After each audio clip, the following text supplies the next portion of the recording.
I ride that bitch just like a horse. She about to go dumb, yeah, bitch, me whole car. Yeah, ain't know that. What the name of the class is? I go with the fart. You gon' ride, yeah, of course. Get it lit up like a torch. You either low or this low, so that bitch is either or. Yeah, I know them niggas ain't cut like that. I swear I'm too hardcore. Wait up, let me make a call right quick. I'ma start another war. I was hurting when she left, but I don't care about anymore. I need a Vaseline like my Nina Puffer boy. Told the Zoc, watch the dark. Let them act like a dart. Any problem, let them come. We gon' snatch they soul like Shane Shaw. Put them out of service, keep them tools like Miss Harper Free. Try to hope it's way too late. I'm headed straight to the safe. Throw that one up like a trophy. I'm that nigga, ain't no debate. Throw them boys, we taking over. Call them up like shut the day. This shit a piece of cake. Yeah, my bitches came from Whole Foods. Told them put on that top 3. Then bring me my house shoes. Don't make it. Why is it jumping like that? These niggas ungrateful. Gotta show them UPK rules. I make hits like I can't lose. They said you get on, you gon' represent. I said of course. Soon as they crank that beat, I ride that bitch just like a horse. She about to go dumb, yeah, bitch, me whole fart. You ain't know they call me Obi-Wan. I come with the fart. You gon' ride, yeah, of course. Get it lit up like a torch. You even low on the door, so that bitch is either or. Let me see if I can jump off.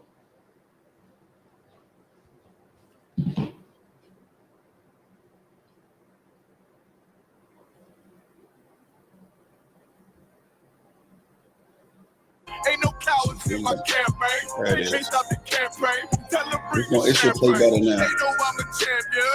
They can see the outcome. Get them niggas bad, got them tied down and outdone. Came with the step, niggas been down since day one. We run up the bands, bitch like Dylan. They say you get on, you gon' represent. I said of course. Soon as they pray that beat, I read that bitch just like a horse. Yeah, about to go dumb, yeah, bitch, we whole start. Yeah, ain't know they call me Obi-Wan. I come with the force. You gon' ride, yeah, of course. Get it lit up like a torch. You either low or this low, so that bitch is either or. I told you niggas, you ain't cut like that. I swear I'm too hardcore. And I just made it call. We gon' start another war. Yeah.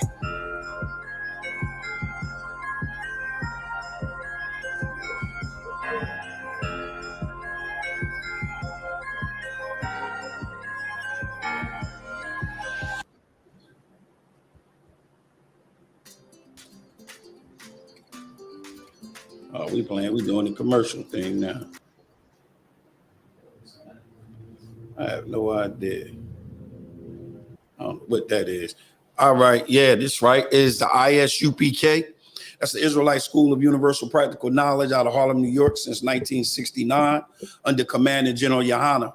And tonight's class is brotherhood class. And what better brotherhood or better example of great brotherhood than Joseph? All right. And tonight's class, the name of this class tonight is Isupk versus the World, the timeline of Joseph. This is one of the main reasons why it is so important to get into this school, because you can challenge the world. You can challenge what they've put forth that you know is wrong. And tonight's class is going to be just on that. We're going to challenge the timeline of the planet. We're going to challenge the timeline that is used by the so-called white man, the oppressor, and how he established that timeline. We're going to look at how he established it. A lot of people don't know is that the timeline that we go by was established through Egypt, through the unconscious community, through the, as they say, conscious community, we call them the unconscious community.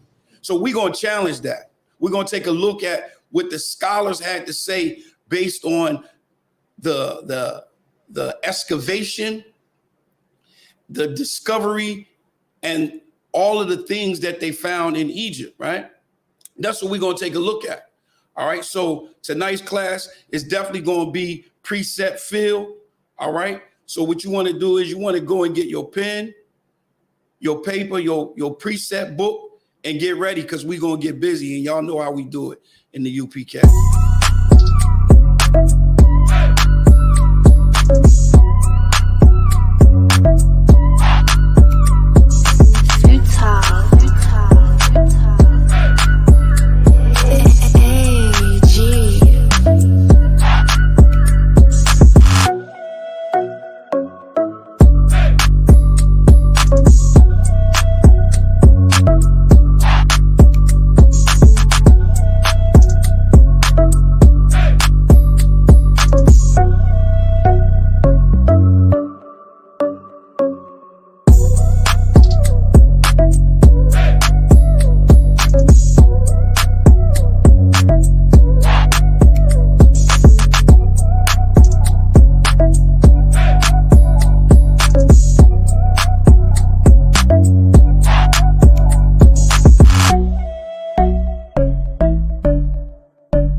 warfare is not carnal, I was born in it. You converted, this is not for you.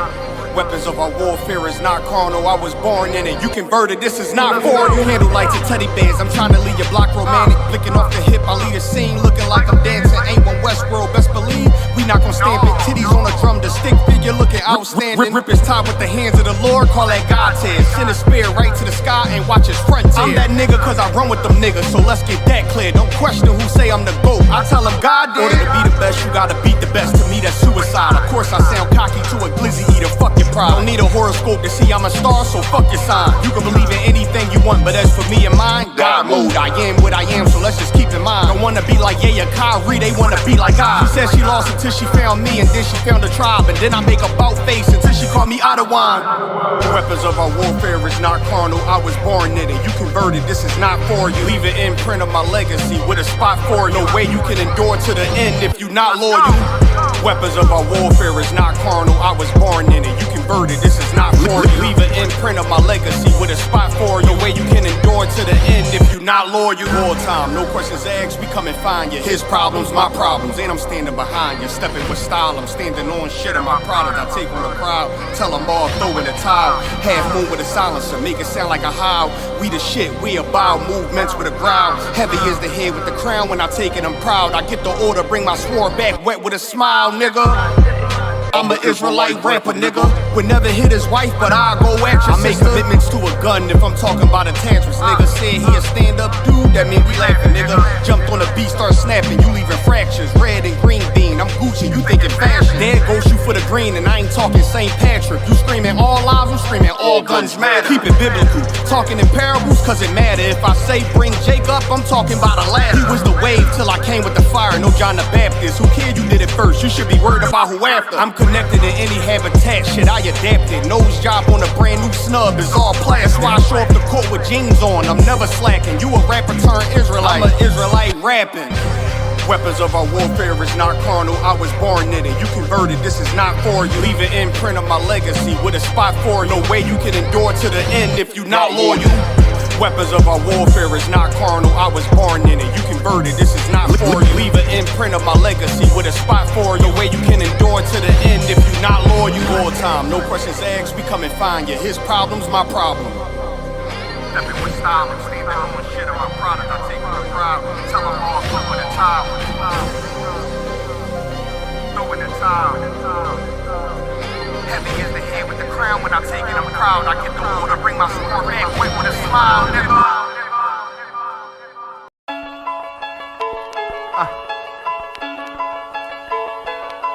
When Westworld, let's get it. Don't be sure, tell them make sure. If not, we gon' make war. Clips say it hold 20, but I think it could take more. Grab a stick, fire on your camp, we gon' make s'mores. I ain't satisfied with my spot, then I'ma take yours. No matter how many roadblocks in my way, I'ma break forward. This path I'm on is so damn narrow, I just stay forward. Put them on my plate, I'm never full, I just ate more. Put them on my plate, I'm never full, give me 8 more. Nigga, I don't sugarcoat shit, bitch, I'm straightforward. Don't give a fuck if they don't let me in, I just break doors. Ballin' so hard, they asking what team that I play for. Skimmer who?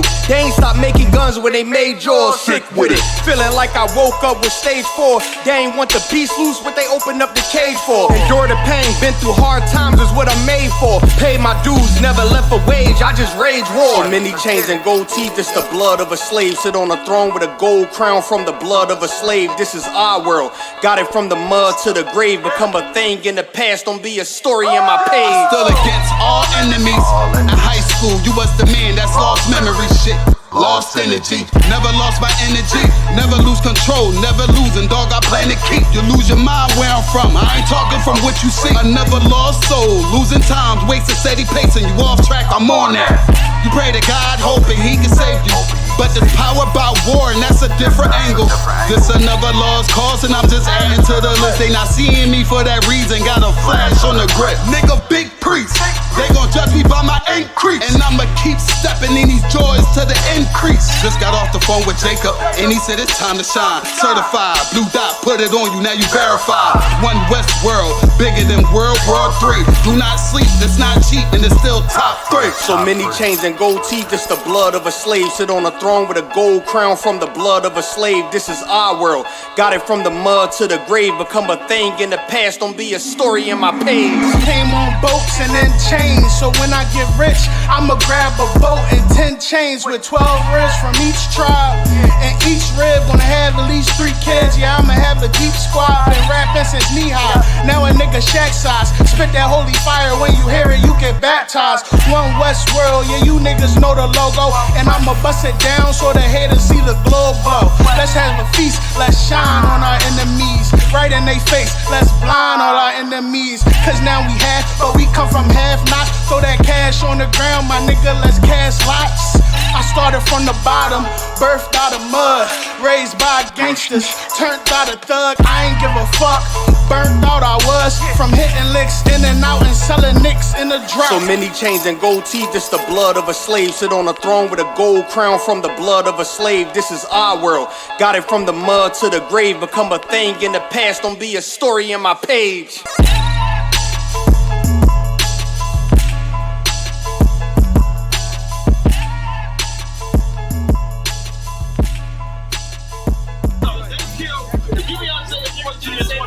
They did the same thing to my people. So that you said that they put millions of my Should a murderer go to jail for murdering? Absolutely. Should a thief go to jail when he steals? Absolutely. Should a robber pay back the money he robbed? Absolutely. So why shouldn't the white man pay for what he did? That's right. You'll see just how it feels. Payback is a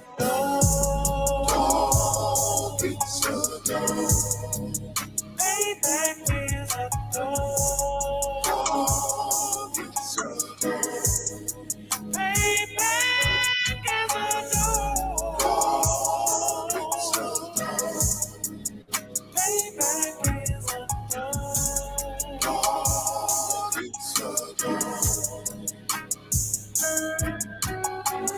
I'm in a hell of a hole, was never expected to grow. Just obstacle set in the road, that a result of me selling my soul.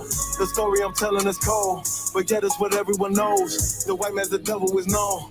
America was never our home. Only a place of captivity, safe facility, hating disfigure me.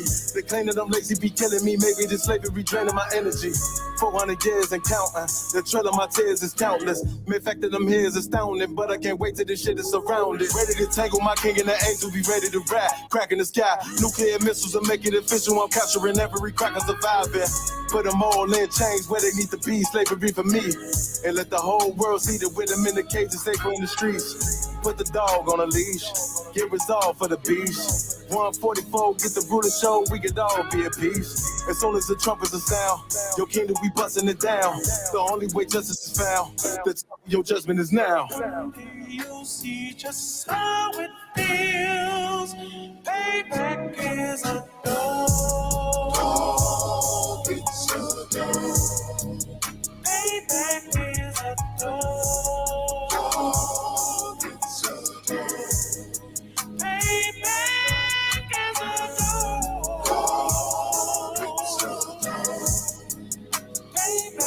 is a dog.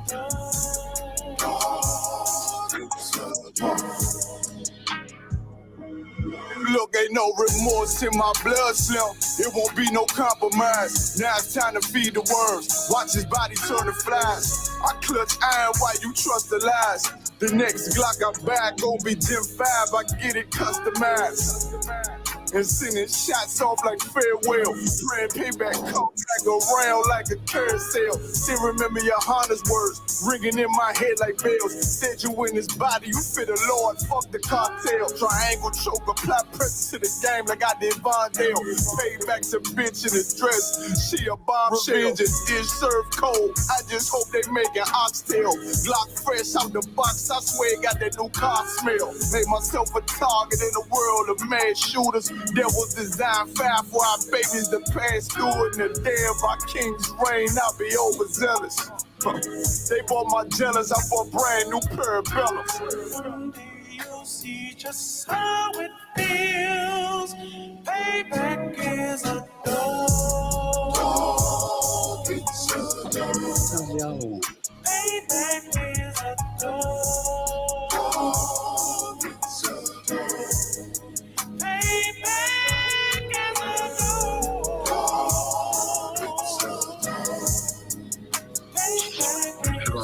Shalom, little Christ. How you feel? You all right?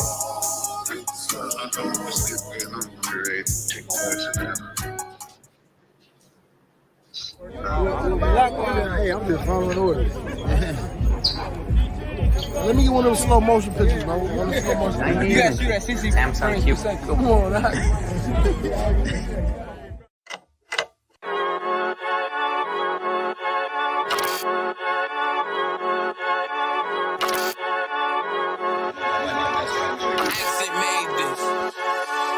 They say they wanna hear that raw shit.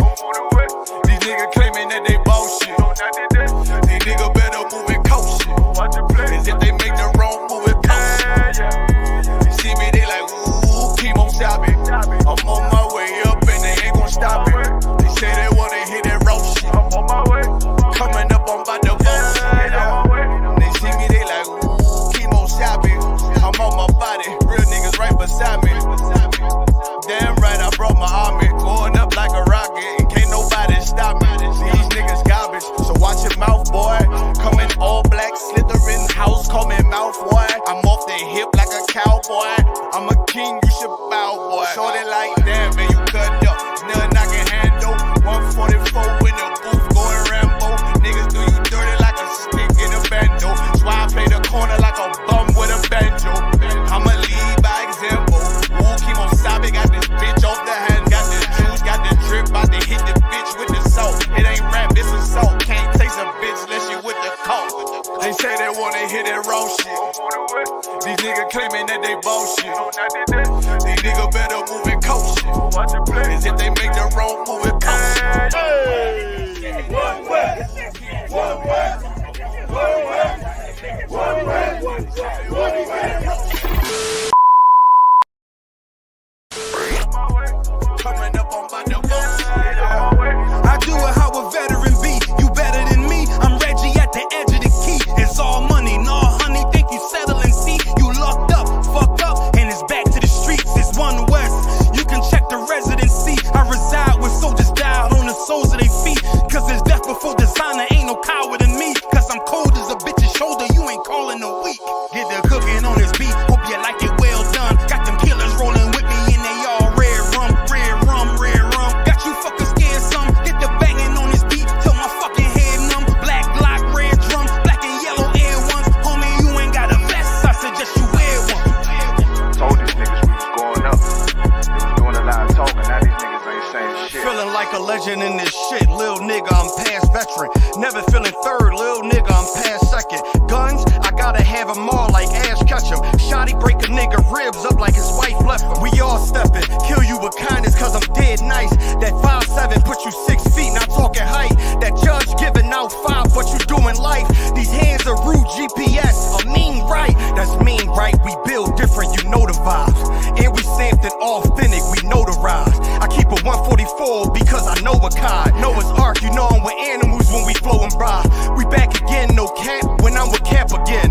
Yeah, they say they want smoke until we matching them. Everything righteous, so you know when we get back at them, you get hit up with a K, but no acronym. They say they wanna hear that raw shit. These niggas claiming that they bullshit.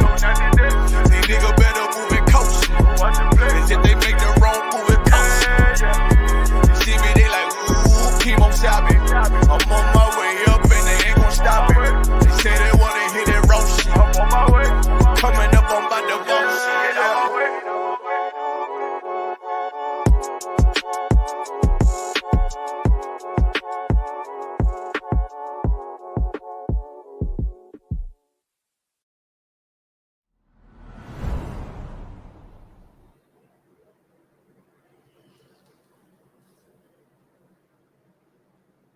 Yeah. You know what it is? It's the Isupk. That's the Israelite School of Universal Practical Knowledge out of Harlem, New York, since 1969, under Commanding General Yohana. We've been called to teach the so-called Black, so-called Hispanic, and so-called Native American people that we are the lost sheep of the house of Israel. I'm going to greet my brothers and my sisters. Yahweh Ba'ashem Yahweh Shah Barakathum, Yahweh Shema Thum Ba'ashem Yahweh Shah.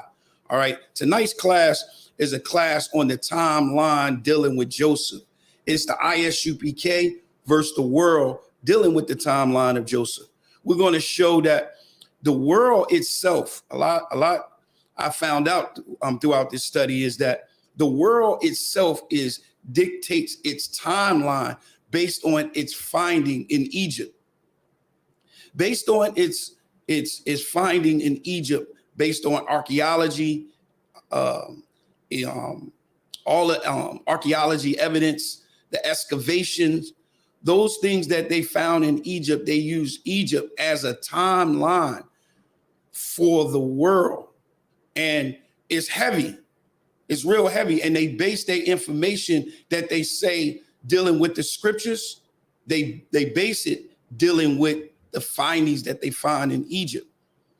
You may have heard the unconscious community say things like Moses didn't exist, Joseph didn't exist, the children of Israel was never in Egypt as slaves. Tonight, you'll get a chance to see why that's the case. Why do they say that? All right. And the reason why they say it, you're going to see it tonight in this class. So I got a lot of video. I got a lot of PowerPoints, and we're going to get right to it. All right. We're going to get right to it. All right. So can you go get me Job 9:24? Can you, if you follow, go ahead.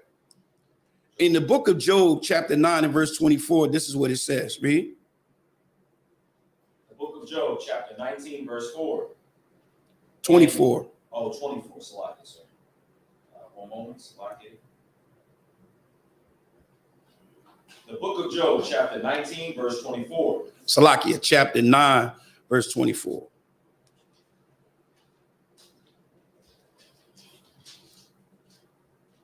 Let me get this. I'm trying to.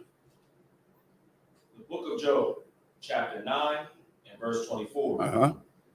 The earth is given into the hand of the wicked. He covered the faces of the judges thereof. If not, where and who is he? So the earth has been given into the hands of the wicked. We know who controls this planet. We know who controls this earth.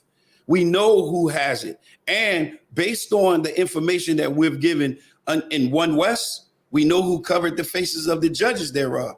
We know who painted the faces of our king. We know who painted the faces of our prophets. We know who paint and change the ethnicity of the Israelites. And they were only able to do that because, read it one more time. The earth is given into the hand of the wicked. He covered the faces of the judges thereof. If not, where and who is he? So he was given this earth, and he covered the faces of the judges. We read in the book of Maccabee, chapter 3 and verse 8, it says he laid open the books of the law. You know what the book of the law is? The book of the law is our book. It is the Bible. He laid open that book wherein the heathens had sought to paint the likeness of their images. So that's what they did. And the reason why, Salakia, and how they did it is because the earth has been given into their hands. Why? Because we don't want to follow his laws, his statutes, and his commandments. And because we did not want to follow his laws and statutes and his commandments, the earth has been given into his hand. Remember, the earth was made for our sake. It was made for us to rule. And that's the reason why we're not in rulership right now. All right. Now, go to Revelation chapter 13 and verse 7. The earth has been given unto them. They have been given authority to do the things that they're doing. And guess why they're getting it and how they're getting it is because we are not coming together as a nation. And this is what Commander General Yohana under the Isupk 1 West, that's what our job is. Our job is to wake up the dead. Our job is to wake up so-called Black, so-called Hispanic, and so-called Native American people as the lost sheep of the house of Israel. We're the saints of this earth. Come on. Revelations 13:7. And it was given unto him to make war with the saints. You know who was given? He was given. Who? The colonizers. He was given permission to make war with the saints. You know who the saints is? The lost sheep of the house of Israel. So it says he was given permission. It says it was given unto him to make war with the saints. Come on. And to overcome them. And to do what? Overcome them. And to overcome them. He was given authority to rule over us. He asked for that permission, as we see like in the book of Job, and he was given that permission, and now he's over them. He has ruled, he has conquered the saints, made war with the saints, and to overcome. Not to just battle, but to overcome them. Come on. And power was given him over all kindreds and tongues and nations. And tongues and nations. So we just read it. We read it right here in Job chapter 9, verse 24. The earth was given into the hands of the wicked. And guess what? He has many devices, but one of the devices that he used is time. Give me that Daniel chapter 7 and verse 25. One of the devices, he has many devices, but this particular device that we're going to look at tonight that he used was the times and laws. Times and laws. He has been given permission to make war with the saints and to overcome them. And this device that he's using is time and laws. Come on. The book of Daniel, chapter 7, verse 25. And he shall speak great words against the Most High. Now, come on. And shall wear out the saints. And do what? Wear out the saints. He's going to wear out the saints. Remember, he was given permission to make war with the saints and to overcome them. So now he's going to wear out the saints. Go ahead. Of the Most High. And think to change times. To do what? Change times. That's what we're dealing with tonight. Times, right? Go ahead. And laws. And the laws. Our laws now, the Christian church teach that we don't have to follow God's law. The Christian church teach that you can love the Most High, but you don't have to follow his laws. How can you say you love anyone and if you don't follow him, you don't obey him, you don't respect him enough to follow his laws? How can you say you love the Most High? Well, guess what? The Christian church say it with their mouth, but with their actions and their deeds, it's far from them. It's far from them. Go ahead. And they shall be given into his hand until a time and a times and the dividing of time. So I'm about to play this. I'm going to play this video here, right? I'm going to play this video right here. All right. Play this video. Now, this guy, his name is Glenn Beck, right? And Mr. Beck, he said something that I want to touch on. Now, I played this before in a class before, but listen what he says right here. Listen what he says. Science, government, commerce colluded to erase. By the way, I want to thank the directors of the documentary Lost Civilizations of North America for bringing these stories to my attention. I was blown away to find things that the Smithsonian, science, government, commerce colluded to erase. By the way, I want to thank the directors of the documentary Lost Civilizations of North America for bringing these stories to my attention. I was blown away. To find more, visit the website, Lost Civilization DVD. So what he said was they colluded. They colluded. Was you able to hear it? Still playing? They was able to come together and they were confederate. They were confederate against hiding the information that they found on this side of the earth. Well, guess what? We see this information in Psalms 83. Let me get Psalms 83. In Psalms 83, we see it. Remember, the earth has been given into the hands of the wicked. And the device that he has many devices, but the device that we're going to look at tonight is times. Time. How did he change the time? How did he make us think in the unconscious community that Joseph didn't exist? How did he make us think in the unconscious community that Moses didn't exist and we were never slaves? We were never in Egypt. I'm going to show you tonight on how they did it. Go ahead, Op. Psalms 83. Come on. Verse 1. Read. No, start at verse 2. Verse 2. The book of Psalms 83 and verse 2. Come on. For lo, thine enemies make a tumult. Come on. And they that hate thee have lifted up the head. Look, we read this prayer every Sabbath. We talk about our enemies have made a tumult, and they that hate thee has lifted up the head. Come on. They have taken crafty counsel against thy people. That's what we just seen this man by the name of a colonizer by the name of Glenn Beck say. He said the government and what's that? The Smithsonian. Am I saying that right? Slovakia. Smithsonian Council. They cahooted. All of them got together and they was confederate to hide the information that they found. He says they have taken crafty counsel against thy people. What was you? I was just going to say, I believe he said religion as well. Exactly. You got to use that.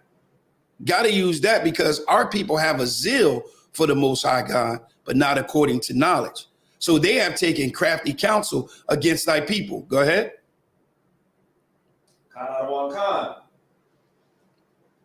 And consulted against thy hidden ones. Uh-huh. They have said, come and let us cut them off from being a nation. This is what the nations have said. Let us cut them off from being a nation, not being nations, but being a nation. This is why the scripture says, gather yourselves together, O nation not desired. Go ahead. That the name of Israel. That the what? The name of Israel. That's blacks, Hispanics, and Native American people. Go ahead. May be no more in remembrance. Come on. For they have consulted together with one consent. They are confederate against thee. The tabernacles of Edom. The tabernacles of Edom. Go ahead. And the Ishmaelites. Uh-huh. Of Moab. Come on. And the Hagarenes. Uh-huh. Gabal. Yes. And Ammon. Uh-huh. And Amalek. Mm-hmm.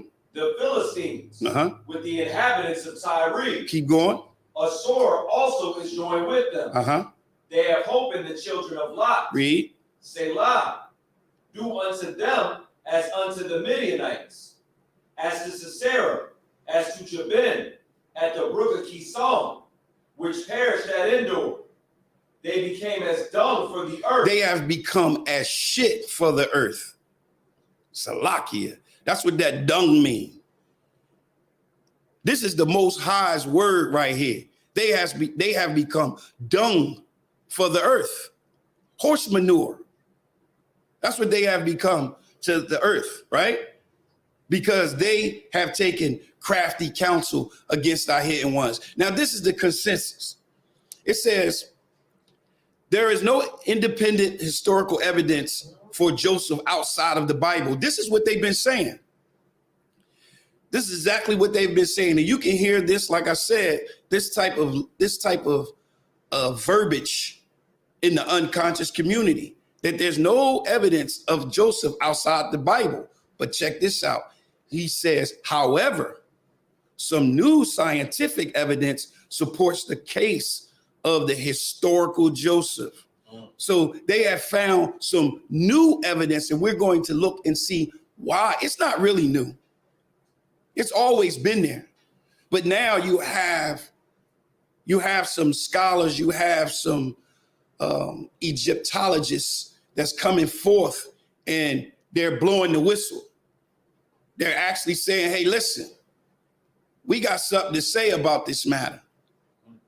So it says there have been some new evidence supporting the case of the historical Joseph.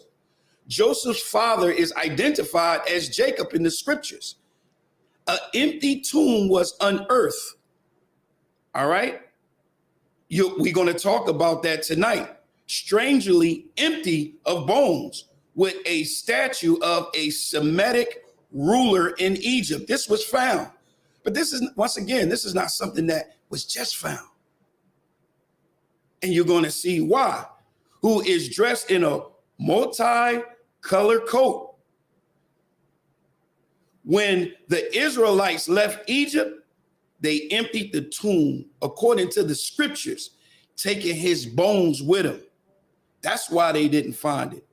Now, this video right here is called The Cover Up. All right, let me get it for you.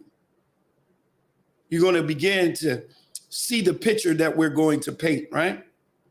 Because we're going to paint a picture of, we're going to come back to this video, but I want y'all to hear this right here. Make sure I got it right. Listen to this right here. Biblical chronology. He's under the constant watch of the Egyptian Antiquities Authority, who have made Avaris off limits to the public. Supposedly for conservation reasons, Professor Isupk has been forced to cover up his dig every single year. The area is then plowed, seeded, and cultivated by local farmers. No one would suspect that underneath these fields lies an archaeological treasure trove that proves the biblical Exodus.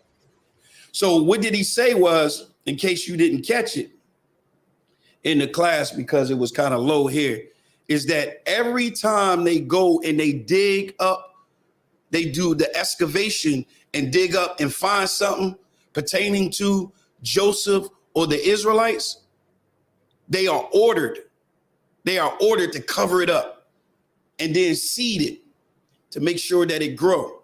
That's why he says, if you saw that land, you wouldn't even know that it was anything there. So the authorities over there watch them carefully to listen what they're saying and listen to what they're doing. Let me play it one more time, in case you missed it. We got it turned up. Here we go.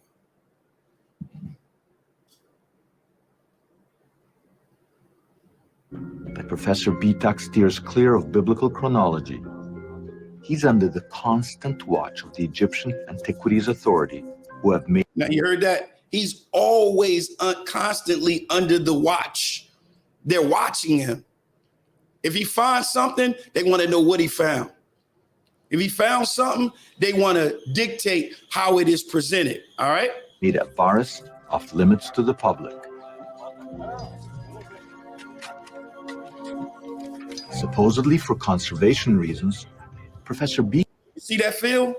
That's that behind it. That's how the field looks once they cover it up and seed it. Once they seed the land, everything grows back, and you would not even know that Joseph's house is right underneath that soil, under that seeded land. What you got, Salaki, sir. Is there any way you can make that full screen on the? Let's see. There it is. See right here, they cover that up. Where the people are, they cover it up, and it look just like that field behind it. Isupk has been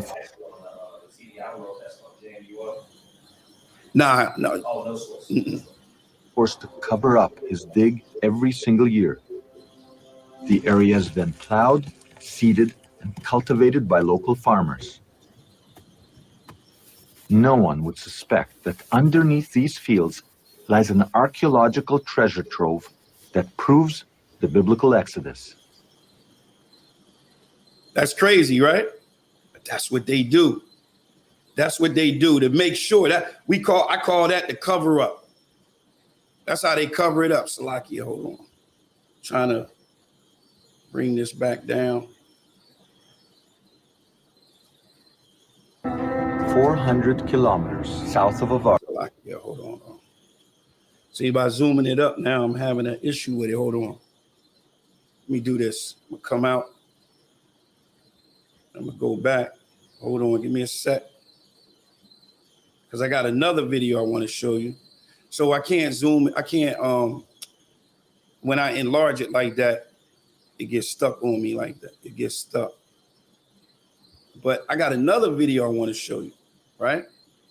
Now this one right here is going to show some more information on why and how they do this, all right? So hold on.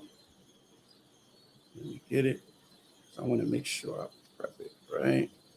So we're going to go to, now check this out. Check this out. Now listen, I want you to listen. Listen to what he says here.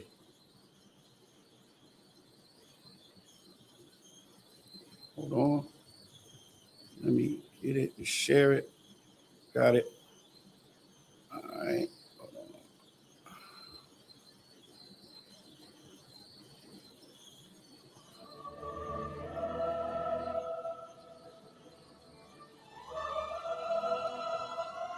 So can you hear it? David Rohl, author, historian, and Egyptologist, is an agnostic, someone who remains unconvinced of the existence of God. Yet, so this is someone that doesn't even believe he doesn't even believe in God. He clearly sees archaeological evidence of the biblical Joseph, Jacob, and the early Hebrews in the Nile Delta region of Egypt. Rohl believes that many Egyptologists have missed evidence for the Exodus because they have been looking for it in the wrong time period. While most scholars think that the events of the Exodus happened in the New Kingdom, David Rohl's view would put the Exodus in an entirely different period, the earlier Middle Kingdom, where he claims evidence for the Exodus can be seen. After this 12-year investigation, I too have come to see that the Middle Kingdom was the only place where a sequential pattern of evidence matching every step of the Exodus events can be found. This leads to... So what is he saying? Let me give you an example. What he's saying is basically, he's saying that, I want you to imagine this. I want you to imagine that 2,000 years from now, right? Let's say 2,000 years from now, we're in 4023. And in 4023, they began to look for evidence of the Washington Memorial and look for evidence of the existence of the White House, right? And they're in the area where they're in the actual area where the Washington Monument is and the White House is. They're looking in that area, but instead of looking in the time when it was built, they looking in the time period of 1492. If you look in the period of 1492, you won't find any evidence of the White House. You won't find any evidence of the Washington Memorial.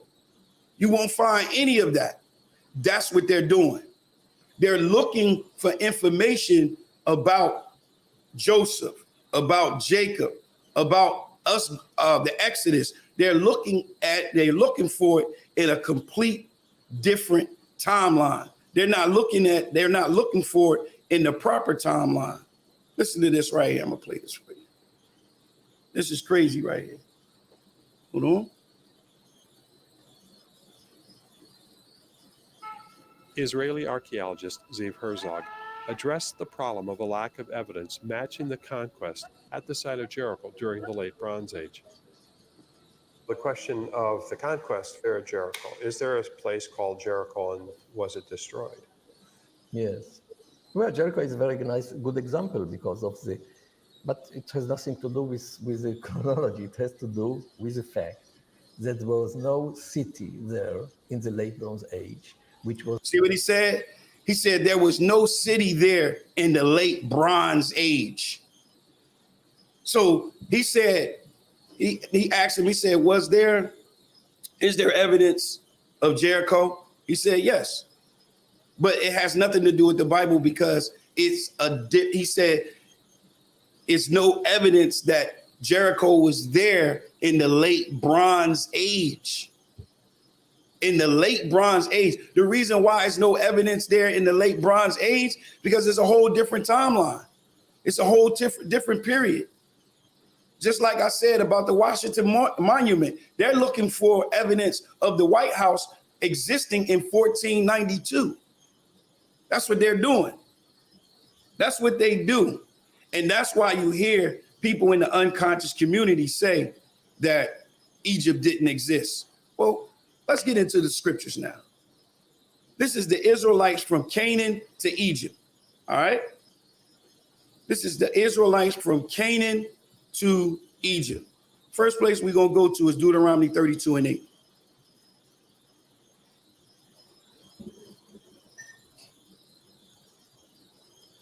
The book of Deuteronomy, chapter 32, verse 8. Come on. When the Most High divided to the nations their inheritance. He divided the inheritance. The Most High divided the nations their inheritance. Go ahead. When he separated the sons of Adam. Come on. He set the bounds of the people according to the number of the children of Israel. So the Most High, he separated the sons of Adam. And when he separated the sons of Adam, the children of Israel we were already predestinated. Remember, the scripture says before the foundation of the world, we were already predestinated. So he separated the sons of Adam. Well, how did he separate the sons of Adam?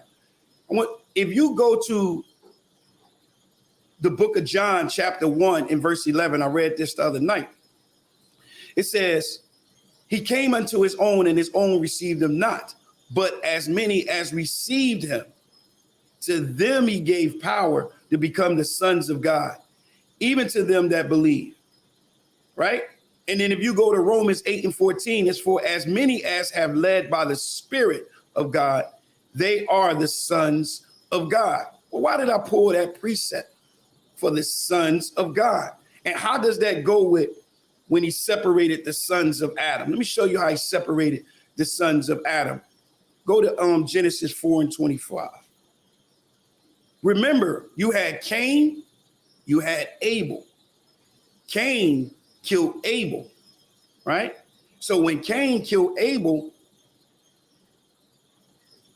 the Most High gave them another son, and this other son took an action. Go ahead. The book of Genesis, chapter 4, verse 25. Uh-huh. And Adam knew his wife again, and she bare a son, and called his name Seth. Now this is Seth. This is the one that replaced Abel. Go ahead. For God said, she hath appointed me another seed instead of Abel. This is how a woman gets a seed, right? Go ahead. Whom Cain slew. And to Seth, to him also there was born a son. And he called his name Enos. Read. Then began men to call upon the name of the Lord. Then began men to call upon the name of the Lord. The sons of Adam was separated. The sons of Adam was separated. They was divided from, remember, you had a descendants of Cain. And Cain was taken out of the presence of the Most High. So we know that Cain was not calling up on the name of the Lord. But Seth was. And then Seth's descendants was. This is why you have a genealogy for Cain. And if you look and you see that there's a genealogy for Cain and there was a genealogy for Adam. And that genealogy for Adam, Seth is in that genealogy. Those are them that began to call upon the name of the Lord. Those would be considered who? Go to Luke chapter 3 and just get right to it. Go to verse 38. Those descendants of Adam, this is who they would be called. Go ahead. And somebody gets started, that was Luke 3 and 38. Khan. The book of Luke, chapter 3, verse 38. Which was the son of Enos, which was the son of Seth. Now, we just read about them, and they began to call upon the name of the Lord, right? Go ahead. Which was the son of Adam. Go ahead. Which was the son of God. Which was the son of God. Why? Because they were the ones that were still in the presence of the Most High. This is why in their genealogy is different from Cain's genealogy. The big difference from Cain's genealogy and Seth's genealogy is what? Anybody know? What's the big difference between the two genealogies from eyesight? What do you see? I got it highlighted. In Adam, which is Seth's genealogy, you'll see live, live, live. You don't see live in Cain's genealogy. You don't see it at all. So you begin to see that separation. Why? Because we lived before the Most High. We called upon the name of the Most High. This is why they were called the sons of God. Cain didn't do that. The descendants of Cain did not do that, but the descendants of Seth did. This is where that law was being intact, and I'm gonna prove it. All right. So now let's get to it. Genesis chapter 15 and verse 13. Go ahead. The book of Genesis, chapter 15 and verse 13. Mm-hmm. And he said unto Abram, know of a surety that thy seed shall be a stranger in a land that is not theirs, and shall serve them, and they shall afflict them 400 years. Now, this is the first clue. This is the first clue that we're going to look at. Now, when you look at, when I'm talking, go to Galatians 3 and 17.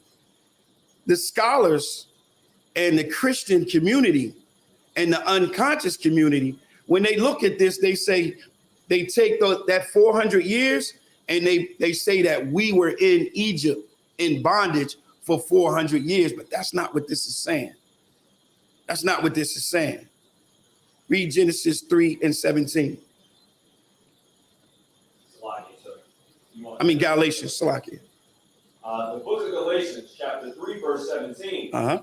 And this I say, that that the covenant that was confirmed before of God in Christ, the law, which was 430 years after, cannot disannul, that it should make the promise of none effect.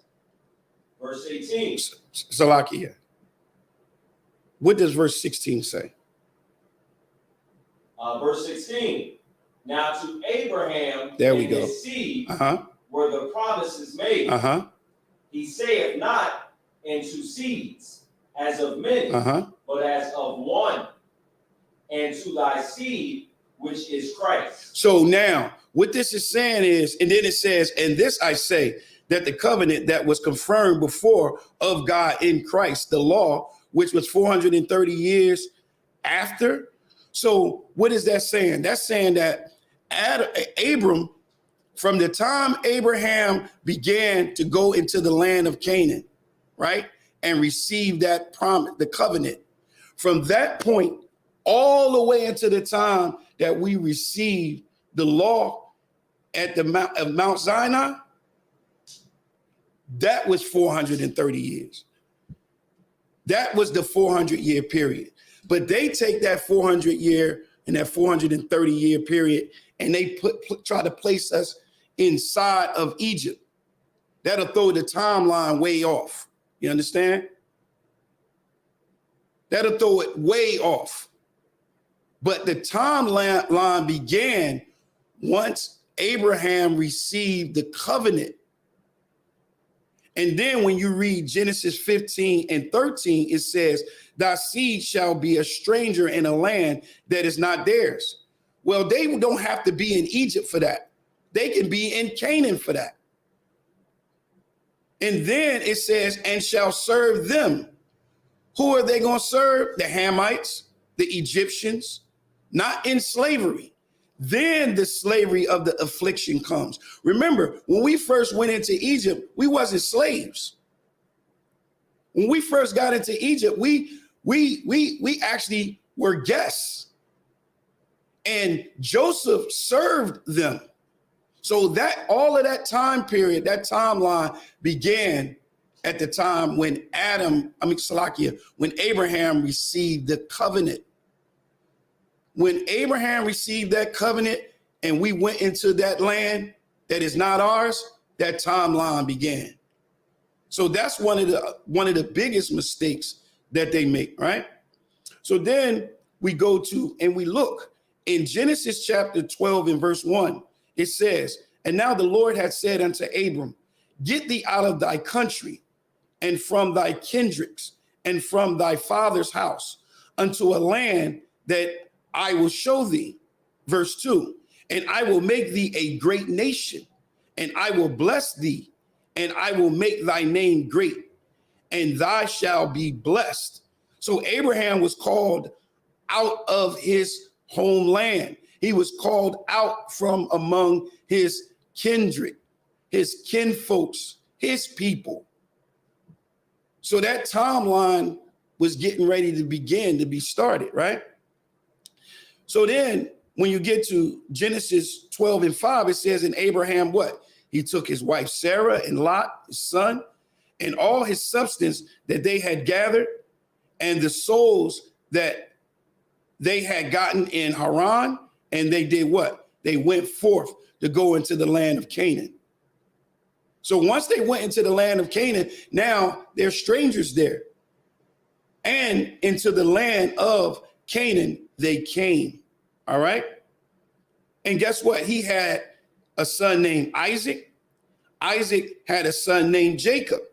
This is why we see in Exodus at the time of Moses, the Most High said unto Moses, I appeared unto Abraham, unto Isaac, and unto Jacob by thy name of God Almighty, but by the name of Yahweh was I not known. But he appeared in that land, and they were strangers to Abraham, to his son Isaac, and to Jacob, right? So Jacob had 12 sons. Jacob had 12 sons. And this is a chart to show that he had 12 sons. So they're all in the land of Canaan. By what? By 4 different women, right? So now let's go to Genesis 37 and verse 2. I hope y'all following me. Trying to get through this. Genesis chapter 37 and verse 2. You got it. The book of Genesis chapter 37 verse 2. These are the generations of Jacob. Joseph, being 17 years old, was feeding the flock with his brethren. And the lad was with the sons of Bilhah, and with the sons of Zilpah, his father's wives. And Joseph brought unto his father their evil report. All right, that's to why. Go down to Genesis 37 and verse 4. Now, remember, he had 12 sons. Joseph was how old? He was 17. We're going to go back to that slide once we get to Egypt. But he was 17 years old, right?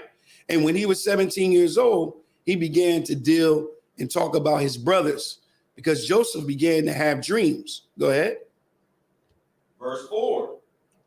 And when his brethren saw that their father loved him more than all his brethren. So Joseph had favor in the eyes of Israel, of the eyes of his father Jacob, which is called Israel, right? So his brothers saw that. They saw that his father loved him more, right? Go ahead. They hated him. They what? Hated him. They hated their brother. We got that big problem today with our people today. And it fits perfect in tonight in brotherhood class because Joseph is going to show you and give you a beautiful example of brotherhood, a glorious look in brotherhood. But they hated their brother, right? Go ahead.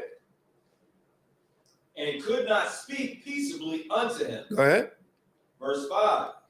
And Joseph dreamed a dream, and he told it to Isupk, and he told it his brethren, and they hated him yet the more. And he said unto them, hear, I pray you, this dream which I have dreamed. For behold, we were binding sheaves in the field, and lo, my sheep arose, and also stood upright. And behold, your sheaves stood around about, and made Isupk obeisance to my sheep. So he's telling his brother his dreams, right?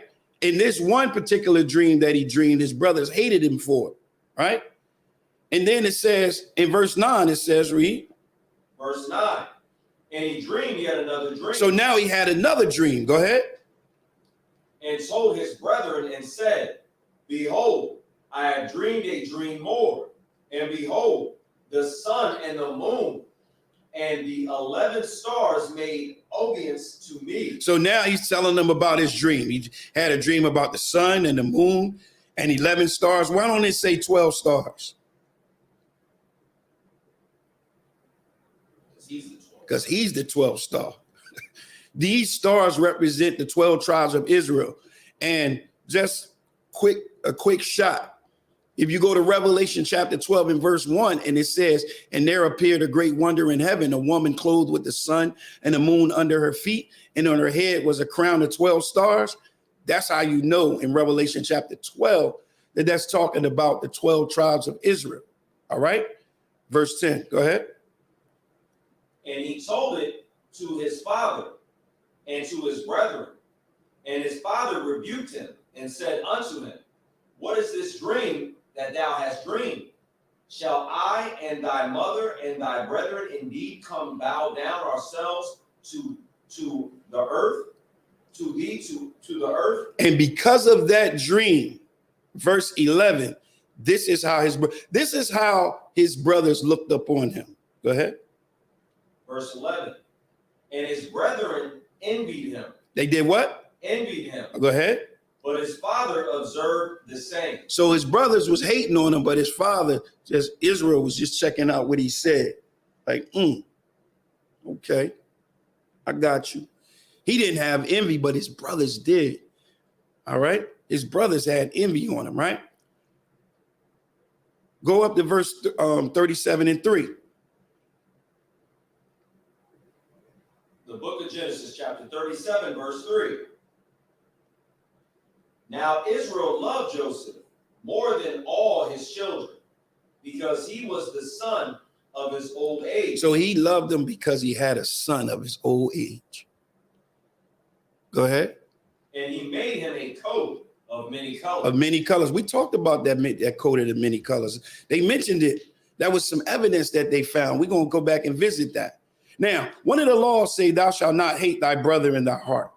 And his brother had envy towards him, that thou shalt in no wise rebuke thy neighbor and not suffer sin upon him, right? So now we're going to deal with our law for a minute. I'm going to show you, remember, I showed y'all earlier that there was a separation between the sons of Seth, the sons of Adam, and the sons of Cain, right? You know what separated them? A law, because they had that same problem just as well. Cain envied Abel, and they was given a law, and I'm gonna prove that they was given a law, right?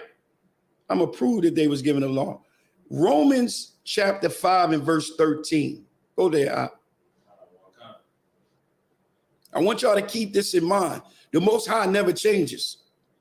His law doesn't evolve as time goes on. His law is from the beginning and from the end. All right? It doesn't change. He's not a changing God. He doesn't change his law and say one thing and then say something different.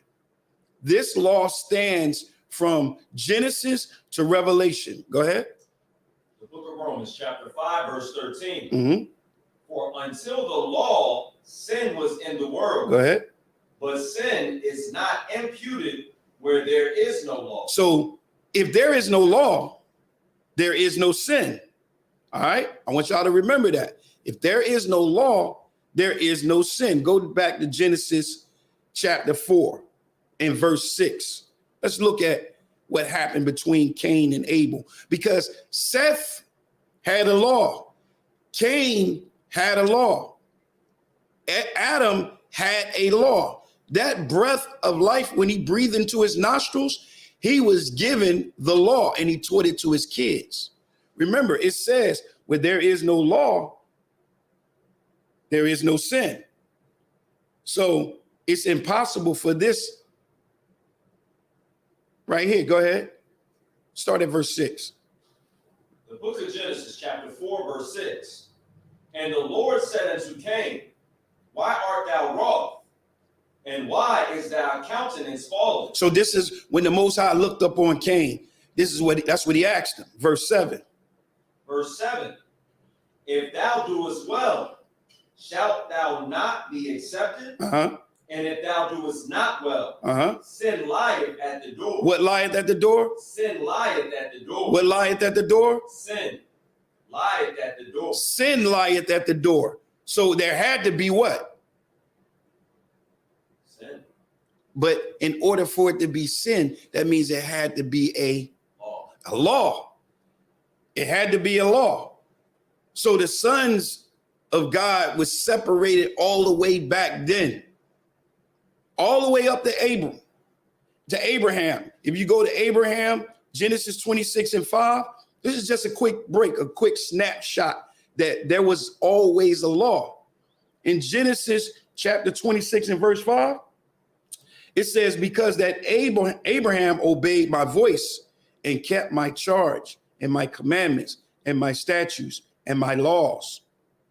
So there always was a law. So even during the time of Jacob taught his sons this same law. So they should not have been having any form of envy or any form of hatred towards their brother, but they did. They hated their brother. They had envy towards their brother. And because of that, they was committing a sin. You understand? So now, the brothers had went out into the field, right? And Jacob sent Joseph to find them. And when they saw him, go to Genesis 37 and 20. When they saw him, this is what they said. When they saw their brother Joseph, the one they had envy, just like Cain, just like Abel, just by the sight of him, you see that envy, that hatred. We deal with that today with our brothers. We have envy towards our brothers. We despise our brothers. And it'll cause us to think like this. Go ahead. The book of Genesis, chapter 37, verse 20. Come now, therefore, and let us slay him. Do what? Slay him. So they wanted to kill their brother. That hatred, that envy, it grew into wanting to kill him, wanting to slay him, just like Cain did Abel, right? Go ahead. And cast him into some pit, and we will say some evil beast hath devoured him, and we shall see what will become of his dream. Ain't that crazy? Ain't it? Yeah, we're going to see about his little dreams that he had. We're going to slay him and throw him in a pit, and then go and tell our father that a beast had devoured him. And then we'll see about his dreams then. Because they envied his gift. They envied his gift that the Lord had gave him. From the gift that the Lord had gave him, they hate. Just think about that. We deal with that right now. The Lord has called us to be priests and prophets. And guess what? Our brothers hate us for it. They want to slay us for it. They want to throw us in pits. You understand? They dealt with the same thing we deal with today. They wanted to do that to their brothers. And guess what? They got his brother. They got him. They threw him in a pit. But then they went back to get him out of the pit to sell Joseph to some Ishmaelites. Go down to verse 28. The book of Genesis, chapter 37 and verse 28. I'm going to try to jump through this. Go ahead. Then there passed by Midianites, merchantmen, and they drew and lifted up Joseph out of the pit. So the pit that they threw him in, they didn't slay him. They just threw him in the pit. They went and then they pulled him up, right? Go ahead. And sold Joseph to the Ishmaelites. So they sold him. Go ahead. for 20 pieces of silver. Uh-huh. And they brought Joseph into Egypt. So they sold Joseph to Midianites, right? And Joseph to Ishmaelites for 20 pieces of silver. And that's how Joseph got into Egypt. That's how Joseph got into Egypt. He got into Egypt. And guess what? They went back and they lied to their father. They went and lied to their father. Go down to verse 32 and 33. So after they sold him, they went back to Jacob, which is Israel. And this is what took place. Go ahead. Verse 32. And they sent the coat of many colors, and they brought it in Salakia. They brought it to their father and said, "This have we found. Know now whether it be thy son's coat or no." So they went and they said, "We don't know if this is his coat or not." They knew damn well that was his coat. But they went and they told Jacob, "We don't know if this is his coat or not. We found this," right? Go ahead. And he knew it and said, "It is my son's coat." So this is what Jacob said. This is my boy's coat. This is Joseph's coat. Go ahead. An evil beast hath devoured him. Joseph is without doubt rent in pieces. So now Israel is he just shot. He like, oh, they done killed my son. They done took my boy. This animal has devoured my son. Right? Devoured my son. And not letting them know that they had really sold him to some merchants and Ishmaelites for 20 pieces of silver. That's what it is. Verse 34. Verse 34. And Jacob rent his clothes and put sackcloth upon his loins and mourned for his son many days. Verse 35. And all his sons and all his daughters rose up to comfort him, but he refused to be comforted. And he said, "For I will go down into the grave until my son morning." Thus his father wept for him. So he was tore to pieces over this. Meanwhile, Joseph was sold into Egypt, and this took place. Go ahead. And the Midianites sold him into Egypt unto Potiphar, an officer of Pharaoh's and captain of the guard. Now this right here, I had to bring this because it's so important. So now we're about to start getting into the evidence of this. So now Joseph is in Egypt, right? He's in Egypt. He's been sold into slavery, and now he's at an officer's house, one of the Pharaoh's officers, right? A captain of his guard. So this right here is called is in the Brooklyn Museum. All right. This is in the Brooklyn Museum. This is papyri paper, right? This is what they wrote on, right?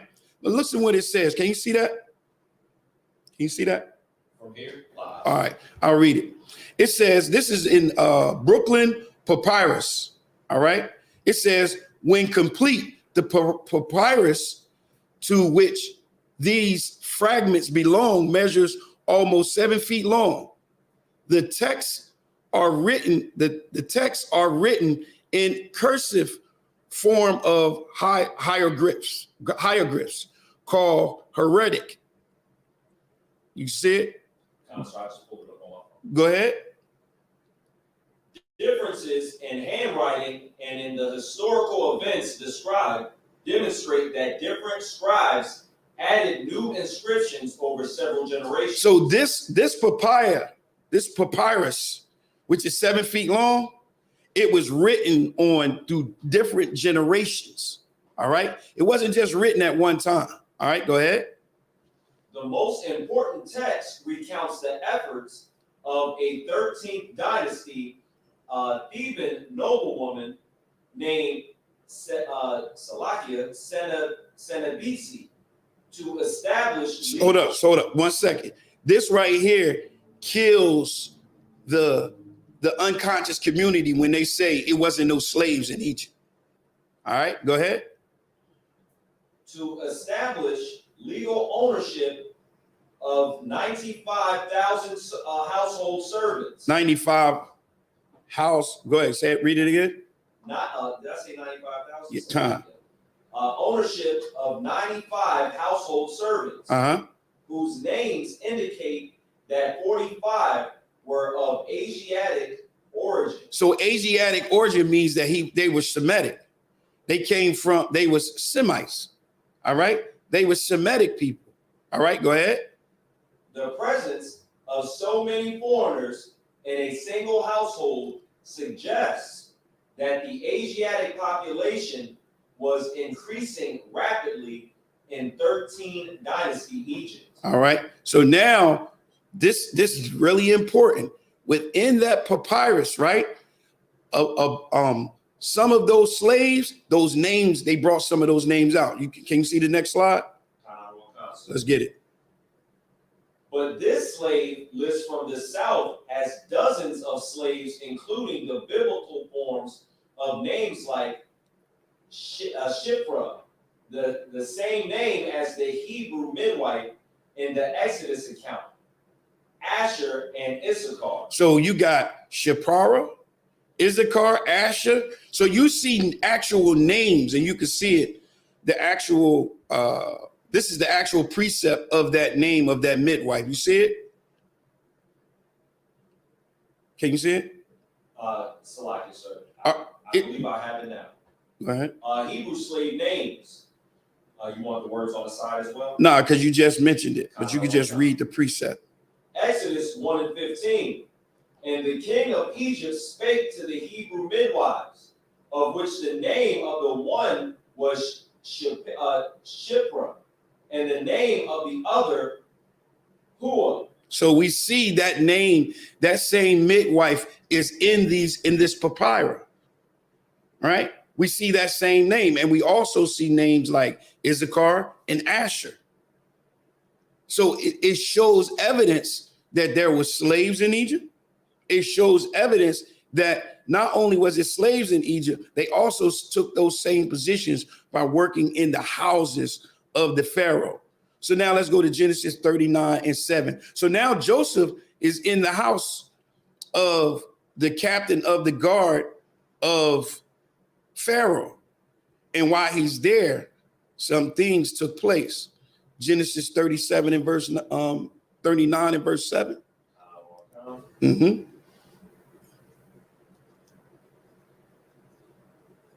Genesis 39:7. So we get ready to get into some videos to wrap this thing up. Go ahead. The book of Genesis, chapter 39 and verse 7. And it came to pass after these things that his master's wife cast her eyes upon Joseph. So this is why Joseph was in that same captain of Pharaoh's captain of his guard. His master's wife cast eyes up on Joseph. Go ahead. And she said, lie with me. Go ahead. But he refused and said unto his master's wife, behold, my master wotteth not what is with me in the house, and he hath committed all that he hath to my hand. Verse 9, there is none greater in this house than I, neither hath he kept back anything from me, but thee, because thou art his wife. How then can I do this great wickedness and sin against God? Go ahead. And do what? Sin against God. So we know that Joseph understood that laying with another man's wife is a sin. Right. Verse 10. Verse 10. And it came to pass, as she spake to Joseph day by day, that he hearkened not unto her. So she was doing it every day. She was coming at him, coming at him, coming at him, coming at him, coming at him. Go ahead. He hearkened not unto her to lie by her. Go ahead. Or to be with her. Go ahead. And it came to pass about this time that Joseph went into the house to do his business, and there was none of the men of the house there within. So now Joseph goes in and there's nobody there. There's nobody there. And she coming at him, right? So she grabs hold of Joseph, and Joseph runs out, right? He runs out. I want you to go down to verse 20. Because she told her husband that Joseph was trying to come on to her. She lied on Joseph. Don't we hear this a lot? We hear this a lot. That happened with Emmett Till. The oppressor lied on him. We always being lied on. But that's not something new. We see it right here in the scriptures. But now let's get down to verse 20 and let's see how the master handled it. The book of Genesis, chapter 39, and verse 20. Uh-huh. And Joseph's master took him and put him into the prison, a place where the king's prisoners were bound. And he was there in the prison. So while Joseph was in the prison, we're going to move up a little bit, right? While Joseph was in that prison, guess what? He started to have dreams. I'm Salakia. The baker, that's right. The baker and the baker and who else was it? The baker and the butler began to have dreams, and Joseph interpreted those dreams. And by Joseph interpreting those dreams, guess what? He was able to get out of prison for that. He was able to get out of prison for that. And by him being able to get out of prison by interpreting those dreams, he was able to get into the presence of Pharaoh. All right? He was able to get into the presence of Pharaoh. And when he got into the presence of Pharaoh, what do you think he started to do for Pharaoh? He started to interpret Pharaoh's dreams. All right? And we're going to shoot up to Pharaoh's dreams. All right? We're going to shoot up to Pharaoh's dreams because his interpretation of his dreams, that's what got him out of prison. All right? So we're going to go to Genesis chapter 41 and verse 1. Mm-hmm. The book of Genesis, chapter 41 and verse 1. And it came to pass at the end of 2 full years that Pharaoh dreamed, and behold, he stood by the river. So Pharaoh was having a dream, and in his dream, he stood by a river. Go ahead. And behold, there came up out of the river 7 well-favored kine and fat flesh. All right. So in those dreams, he began to tell, he asked for Joseph. Joseph came and Joseph began to interpret those dreams. What you got? You was about to say something? I want you to go down to verse 17. Because when he got Joseph, he told Joseph about these dreams. All right. So we about to get a little bit more into these dreams. Go ahead. Verse 17. And Pharaoh said unto Joseph, in my dream, behold, I stood upon the bank of the river, and behold, there came up out of the river 7 kine, fat flesh and well favored, and they fed in a meadow. And behold, 7 other kine came up after them, poor and very ill favored, and lean fleshed, such as I never saw in all the land of Egypt for badness. So now he's telling Joseph about these dreams. So he tells Joseph about 7 healthy and fat, well-groomed, you can say, cows, right? And then he tells him about 7 cows that was ill, right? Verse 20. Verse 20. And the lean and the ill-favored kine did eat up the first 7 fat kine. Go ahead. And when they had eaten them up, it could not be known that they had eaten them, but they were still ill-favored. As at the beginning, so I awoke. So it says that they ate them and they were still ill. You couldn't tell that they ate them, right? So go down to verse 25. Verse 25.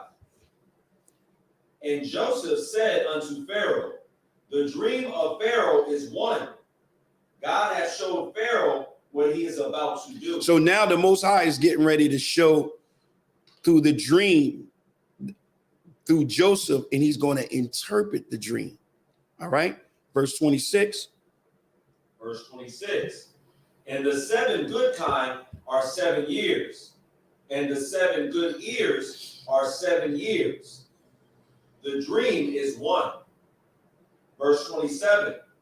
And the 7 thin and ill-favored kind that came up after them are 7 years. And the 7 empty ears blasted with the east winds shall be 7 years of famine. So he's telling them about 7 good years and 7 bad years. He's telling them about 7 good years of plenty and 7 bad years of famine.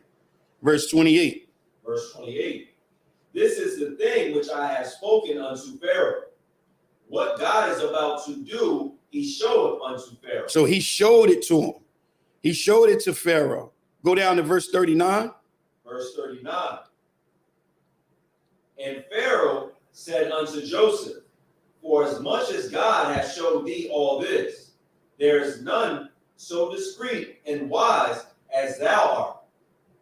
Thou shalt be over my house, and according unto thy word shall all my people be ruled. Only in the throne will I be greater than thou. Verse 41. Go to verse 42. Verse 42, Salakia. And Pharaoh took off his ring from his hand and put it upon Joseph's hand, and arrayed him in vestures of fine linen, and put a gold chain about his neck. And he made him to ride in the second chariot which he had, and they cried before him, bowed the knee, and he made him ruler over all the land of Egypt. So now Joseph, from that gift of it being able to interpret dreams that the Most High has given him, now he's above all Egypt.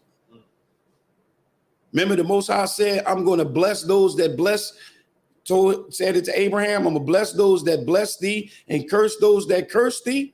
Well, guess what? This is where you see that blessing come in at. You see that blessing actually starts to manifest. Go down to verse 53. Verse 53. And 7 years of plenteousness that was in the land of Egypt were ended. And the 7 years of dearth began to come, according as Joseph had said. And the dearth was in all lands, but in all the land of Egypt there was bread. And when all the land of Egypt was famished, the people cried to Pharaoh for bread.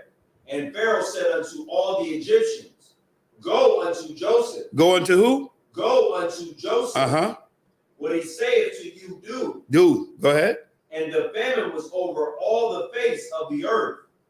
And Joseph opened all the storehouses and sold unto the Egyptians. And the famine waxed sore in the land of Egypt. And all countries came into Egypt to Joseph for to buy corn, because that the famine was so sore in all lands. So now we understand that from that, Joseph was the caretaker of the whole thing for the famine. He was the one that actually watched over everything. And guess what? By him doing that, that's how Jacob got there. Jacob got there from that. All right. So now we're about to take a look at some things, some archaeology evidence. All right. I'm going to move up a little bit. This is archaeology evidence. Remember, we said this right here. It says this was the consensus. There is no independent historical evidence of Joseph. However, some new scientific evidence that supports the case of Joseph. But guess what? We about to look at it. All right, check this out. Before I get into that, I'm gonna show this another video so that y'all can understand where we're going on this thing here. Hold on. I want to move up to, let's see. I don't want to zoom in again, so we're gonna take it from here. Now, remember, the cover up and what they're trying to hide is the fact that they're trying to change the timeline. They're trying to make the timeline fit. They're trying to make the timeline fit. And you know why they're trying to make the timeline fit and they're not trying to move the timeline back to where it should go? Because if they move the timeline back where it should go, you will be able to see that the Israelites are black people. And if you see that, and if you move the timeline back, you would have to change historical history books. You would have to change encyclopedias. You would have to change dictionaries. You would have to change everything. And now they're beginning to talk about this. And I'm going to play this video. All right. Researchers like Roland Bimson believe the main problem lies in these lesser-known dark periods of Egypt's past. They think scholars have miscalculated their lengths, causing distortions in the dates for everything before them. The biggest suspect is this very long third dark period, which new information suggests has been overinflated by centuries. If it were reduced, the history of Egypt would need to move forward in time. For many years, I was intimidated by the giant of Egypt's dating. But what made me take a second look was when I learned that it's been necessary to insert gaps into the histories of all the surrounding civilizations in order to match the dating of Egypt's third dark period. Yet the archaeology of these cultures does not seem to support such gaps. Something was wrong. Notice what he says. He says something was wrong because they had to make it fit, right? What might history look like if the dark periods were adjusted the way that some scholars believe the evidence demands? You know how history would look? They'll be able to see that the Israelites are black. They will be able to see that those people that actually is over in our land right now, they'll be able to see that they're not the Israelites. All of this timeline is put in place to hide the identity of you. Remember, we read in Psalms 83, they took crafty counsel. Crafty.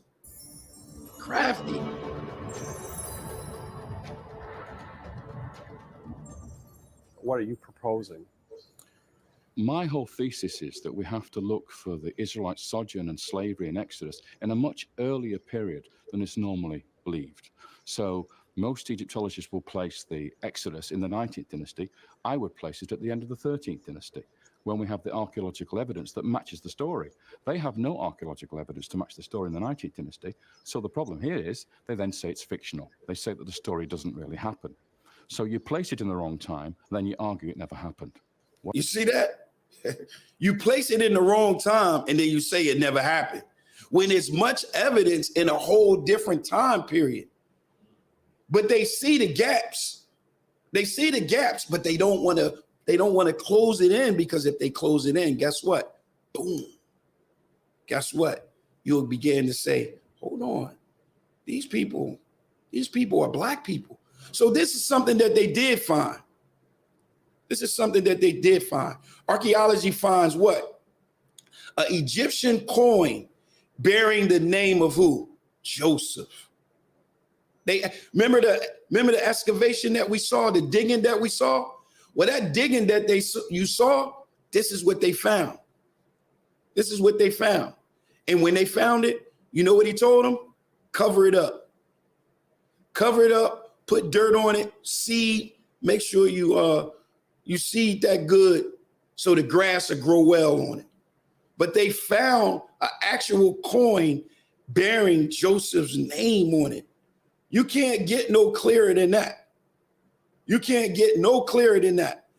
None. Can you see that up? You can't get no clearer than that right there. They found a coin with Joseph's name on it. Go ahead. The researcher identified coins from many different periods, including coins that bore special markings, identifying them as being from the era of Joseph. Among these, there was one coin that had an inscription on it and an image of a cow symbolizing Pharaoh's dream about the 7 fat cows and 7 lean cows, and the 7 green stalks of grain and 7 dry stalks of grain. You can't get no clearer than that. That's like bang in your face right there. That's like game. That's like game over. Wow. Go ahead. It was found that the inscriptions of this early period were usually simple, since writing was still in its early stages, and consequently, there was difficulty in deciphering the writing on these coins. But the research team managed to translate the writing on the coin by comparing it to the earliest known hieroglyphic text. Joseph's name appears twice on this coin. Go ahead. Written in hieroglyphs. Once the original name, Joseph, and once his Egyptian name, Sabanai, which was given to him by Pharaoh when he became treasurer. There's also an image of Joseph, who was part of the Egyptian administration at the time. So you can't get no clearer than that. You can't get no clearer than that. It's clear evidence that Joseph was in Egypt. So when you hear the unconscious community say there is no evidence, you got to say that's because you're listening to your oppressor. You got something called Stockholm Syndrome. You understand? That's what you got, because there's clear evidence of it. So what we about to look at now is when they found this ring. Let me go to it.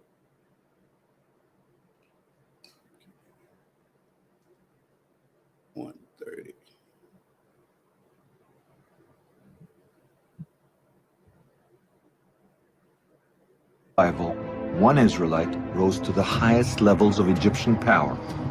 His name was Joseph, son of Yaakov, Jacob in English, and he became so powerful that he wore on his finger the seal of royal authority. Discovering Joseph's seal at Avaris would prove that the Israelites arrived here exactly when our timeline predicts. That would be like finding a needle in a 3,700-year-old archaeological haystack.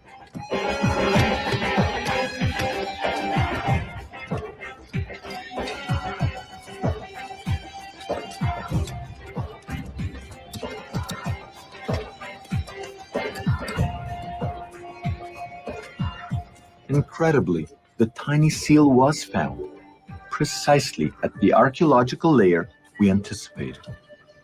In fact, Professor Manfred Bitak found no less than 9 seals worn by Joseph's court officials. Inscribed right on them is the Hebrew name Yaakov, Joseph's father. Notice what it says. Very strange that we found 9 seals with the name Jacob here. It's a biblical name, by the way. The original was probably mounted on a ring worn on the finger. And this gives us a new puzzle. Is it really a puzzle? Not if one uses our chronology. This is the only time that a Hebrew name appears on an Egyptian royal seal. It directly connects Avaris with the Bible. But Professor Bitak steers clear of biblical chronology. He's under the constant watch of the Egyptian Antiquities Authority, who have made Avaris off limits to the public. Supposedly for conservation reasons, Professor Bitak has been forced to cover up his dig every single year. The areas. All right, I just wanted to play that again because they like, listen, cover it up. After you done with it, cover that up. All right. But there was a cave. There was a tomb. This tomb is called Ben Hassan tomb of the 12th dynasty. And in this tomb, we see incredible findings. Like, for instance, we see the weighing and measuring of grain on the walls, right? We see go to Genesis 41 and 29 and 30. You see that right on the wall. Can you see it? I can go. I have to go back. I was at the video trying to. That's the why. You said Genesis 49. I mean 41 and 29 and 30.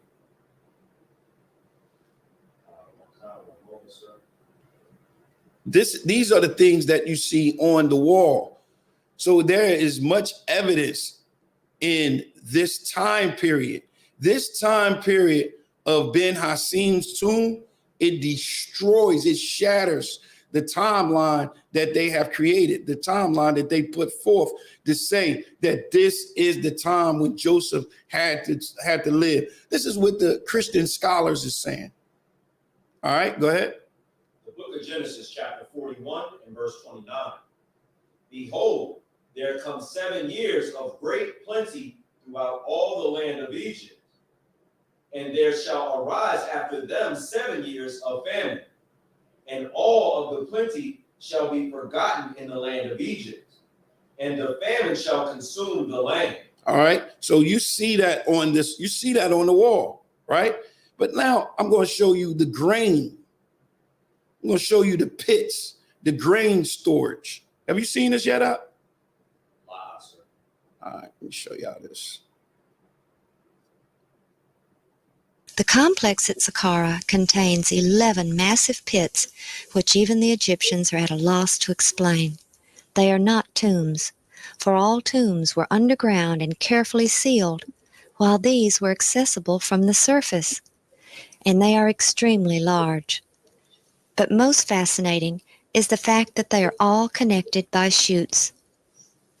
Ron believes these were the grain storage pits of the 7-year famine. When the pits were first excavated, bits of grain still remained in them. As grain was removed from one pit, grain from the other pits flowed through the chutes, making the grain always accessible from one location. These are within the wall of the step pyramid complex, which has only one entrance, and it opens to a long covered passageway with small cubicles on each side, each just the right size for a person to sit with perhaps a small table. The narrow, singular entrance would have allowed only a few people to enter at a time. There was no doubt in Ron's mind that this was the main center of grain distribution on a massive scale. As people arrived to get their grain, they lined up to enter the long corridor. Inside, they paid one of the cashiers in one of the cubicles for the grain. Then they proceeded through the corridor straight to the area of the grain bins. Once there, they descended the stairway next to the storage bins, handed their sack to a worker who filled it with grain and returned it to them. Then they exited through a small door on the lower level, which led to the outside of the complex. Built on the plateau of Saqqara, adjacent to ancient Memphis, the pyramid within the complex is the first ever built in Egypt. Ron Wyatt spent a great deal of time here searching for evidence which might shed light on the biblical account. On an island. All right, so you actually see the grain storage, the grain pit, where they actually had the grain and it was stored, right? Then you go back to, we're going to go back and look at some more on the wall in Ben Hassim's tomb. If you go to Genesis 47 and 16, it says, and Joseph said, give your cows, you see the cows, and I will give for your cows if money fails, right? So if they don't have any money, he said, give us the cows. Well, guess what? We see those cows. We see them bringing those cows to Egypt on the walls, right? Verse 47. And they brought their cattle unto Joseph, and Joseph gave them bread in exchange for horses and for flocks and for cattle of their herds, and for their asses. And he fed them with bread for all the cattle of that year. So this is, you see the images of that right here on this wall, all right? You also see how they flocked. But this is what I want y'all to see right here. You see right here, you see different people. If you look very carefully, you see different people. You see those with multicolor garments. And on these garments, guess what they have on it? Wait, but before we get there, look down the bottom. See the difference? See the difference? See the clothing difference of those that are Shemitic and those that are maybe not? they had fringes. See the fringes? See the fringes? And guess what? It's a border of blue. They have fringes on their garments. You see it? See it? They have fringes on their garments. And you get a chance. I just want to show y'all a couple more images of it. This is Shemitic. And guess what? They don't look European. They don't look like the little hats. Got to be careful on what you say. So you see the difference in the people here. Let me come down a little bit. You see the difference in their clothing. See the difference in what they're wearing. There's no fringes, right? There is no top, right? Here you see they have fringes. So you had different groups coming to Egypt and bringing their cattle, bringing their flock, bringing their herb, bringing everything they could in order to escape and feed themselves from the famine. So when someone tells you that there is no evidence, someone tells you there is no evidence of Israelites in Egypt, now you can direct them and you can tell them, listen, that's because the time period that they're using is wrong. How can you go to your oppressor and rely on your oppressor for information dealing with your history? Remember, the scripture says they use crafty counsel against us to make us be remembered no more. All right, you got any questions? All right, let's see any questions in the chat. A lot of things going on in the chat there.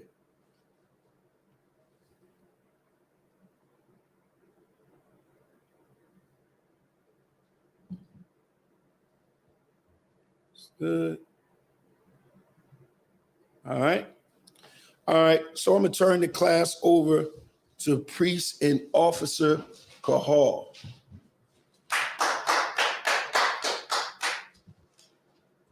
Watch I get it wrong. I know it. Hold on. All right. This is the Isupk security announcements. Hold on. Let me get you right. All right. New rules for brothers and sisters. When a brother or sister comes into the school, they are off limits. They are to be saluted only. They are here to learn and shed themselves of the world. If a brother or sister is interested in a particular brother or sister, they will be off limits for 6 months. If transportation is needed, the heads will arrange it. After 6 months, that can be taken care of. Tithe, which is a commandment, Isupk, which means a tenth in Hebrew. That can be found in Numbers 18 through 21 and Malachi 3, 9 through 10. You want to give 10% of any increase the Lord gives you. Also, we have a free will fund, which is a priest offering, which is not mandatory, but it's greatly appreciated. Up and coming holy convocations, I believe it's the Feast of Purim, which is February 22nd and 23rd. Salakia, let me see if I can find. That is that Salakia that can be found in Esther 9:20 through 31. With that being said, men of Israel, Amijah, Salakia. If a brother wants to be a trooper in the school, remember to wear all black boots, pants, scarf, and headband. With that being said, men of Israel, Amijah, which means to stand. Amijah Shabbat, Amijah, Barak, Yahweh Shem Yahweh Barakathum. Yajamatah. We're going to SAR, turn to give the sisters a courteous salute. Sisters, Amijah, which means to stand.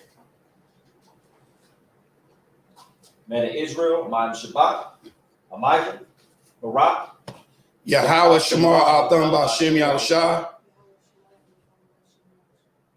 Yajamatah, class dismissed.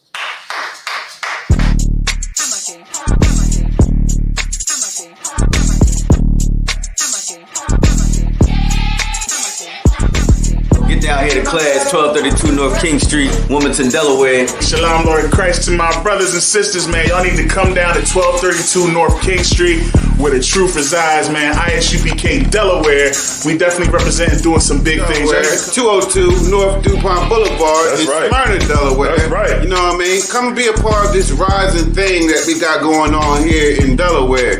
I hear everybody claiming that they love the Lord and love God and all that. Well, get in here and show it. You know what I mean? The scriptures say faith without works is dead. So if you ain't doing nothing, your faith is dead. So get up and do something. What you need to do is get your ass up and get in the class. You understand what I'm saying? You ain't doing nothing else. You're sitting home wasting time. Everything is going on around you, and you don't know how to compartmentalize these things.